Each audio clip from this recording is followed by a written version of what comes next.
야담 이야기.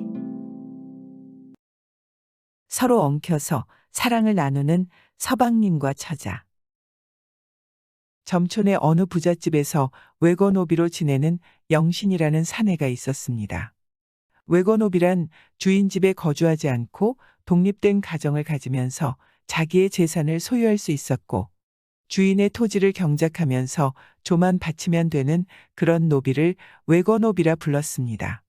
영신은 외거노비로 지내는 집에서 1km 떨어진 곳에 오두막을 짓고 살고 있었습니다. 작은 오두막에서 혼자 지내는 영신은 언제나 외로웠습니다.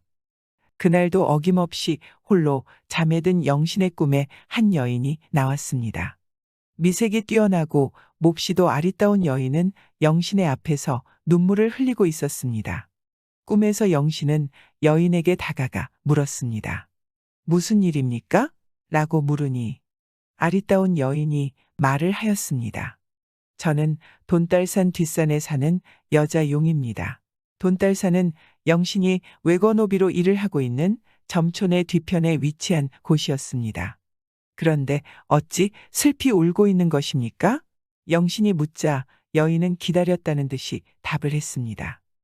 사실 제가 당신의 꿈에 찾아온 것은 부탁이 있어서입니다. 라며 말했습니다.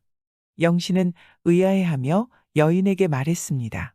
말을 해주세요. 여인은 영신을 보며 말했습니다. 실은 요사이 제 남편용이 저를 버리고 다른 여자용과 정을 통했습니다. 당신이 남편과 정을 통한 여자용을 영원히 사라지게 만들어준다면 그 은혜로 큰 보답을 하겠습니다. 라고 울면서 말했습니다. 슬피 울고 있는 여자용이 딱해 영신은 도와주겠다고 말했습니다. 어떻게 하면 됩니까? 정말 도와주실 겁니까? 영신은 여자용에게 호언장담을 했습니다. 내가 도울 것이니 방도만 알려주십시오. 그러자 여자용은 기다렸다는 듯이 답을 했습니다. 방법은 간단합니다. 오는 보름날 돈달산에 올라가면 2마리의 용이 내려와서 장난을 치고 있을 겁니다.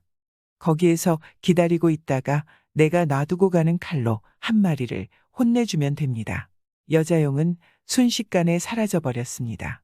꿈에서 여자용이 사라지고 나서 영신은 잠에서 깼습니다. 신비한 꿈이구나. 잠이 깬 영신의 기억 속에는 꿈이 생생하게 남아 있었습니다. 그리고 이부자리를 정리하려던 영신의 눈에 칼 한 자루가 들어왔습니다. 그 칼은 꿈에 나타났던 여자용이 주었던 칼이었습니다. 영신은 범상치 않았던 꿈이었기에 보름날이 오면 돈달산에 올라 약속을 반드시 지켜야겠다고 다짐했습니다. 보름날이 되고 영사는 일찍부터 저녁을 먹고 산에 오를 채비를 마쳤습니다. 그리고 달이 뜨기 무섭게 칼자루를 들고 산을 올라갔습니다. 돈달산의 중턱에 올라섰을 무렵이었습니다.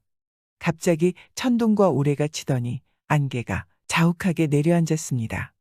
영신은 직감적으로 무슨 일이 벌어질 것이라고 생각했습니다. 그리고 꿈에서 여자용이 말을 했던 것처럼 2마리의 용이 하늘에서 내려왔습니다. 2마리의 용은 서로 쫓고 쫓으며 장난을 치는 모습이었습니다. 2마리의 용은 서로 엉켜서는 사랑을 나누기 시작했습니다. 영신은 기다리지 않고 칼을 빼들어서 무작정 용 1마리를 향해 달려갔습니다. 하지만 거리도 멀거니와 안개가 자욱하게 깔려 있어 용의 가까이로 가는 일은 쉽지 않았습니다.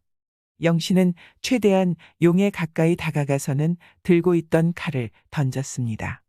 용 1마리의 몸에 칼날이 날아들었고 크게 신음하는 소리가 산속으로 울려 퍼졌습니다. 이어 기다렸다는 듯이 천둥이 큰 소리를 내며 내리치기 시작했습니다. 그리곤 곁에 있던 용 1마리가 놀라서는 다급히 숲속으로 몸을 숨겼습니다. 영신은 용이 숲으로 사라지는 것을 보고는 재빨리 산을 내려왔습니다. 영신은 꿈에서 나온 여자용의 부탁을 들어준 것 같아 기분이 뿌듯했습니다. 그날 밤 깊은 잠에 빠져 있는 영신의 꿈에 자신을 여자용이라고 했던 어여쁜 여인이 나타났습니다. 영신은 기쁜 마음으로 여자용과 마주섰습니다. 제가 말씀하신 대로 용을 처리했습니다. 하지만 여자용의 표정은 좋지 않았습니다. 무슨 문제라도 있는 겁니까? 영신은 꿈에 나타난 여자용에게 조심스럽게 물었습니다. 사실 당신이 칼을 던진 것은 바람이 난 여자용이 아니라 제 남편용이었습니다. 제가 당신에게 여자용과 남편용을 구별하는 방법을 알려주지 못했습니다. 라고 말하니 영신은 자기가 잘못을 했다고 생각해서 여인에게 말했습니다. 죄송합니다. 영신은 바닥에 머리를 조아리며 용서를 빌었습니다. 아닙니다. 여자용은 영신을 일으켜 세웠습니다. 제가 구별하는 방법을 알려주지 못한 탓입니다. 당신이 제 부탁을 들어주었으니 약속한 대로 보답을 하겠습니다. 영신은 침을 꿀꺽 삼키고는 여자용의 이야기에 귀를 기울였습니다. 내일부터 일주일 동안 천둥이 치고 홍수가 이어질 것입니다. 당신은 일주일 양식을 방에다가 가져다 놓고 대소변도 방에서 보고 절대 밖으로 나가거나 밖을 봐서도 아니 될 것입니다. 만약에 나가면 어찌 된다는 말입니까? 내가 한 말을 어기면 당신에게 큰 재앙이 내려질 것입니다. 그리고 일주일이 지났을 때 밖에 나와 커다란 납 한자에 당신의 이름을 써서 들판에 꽂아 놓으면 그 땅들은 당신의 소유가 될 것입니다. 여자용은 절대로 일주일 동안 밖으로 나와서는 안 된다고 신신당부를 하고는 꿈에서 사라졌습니다.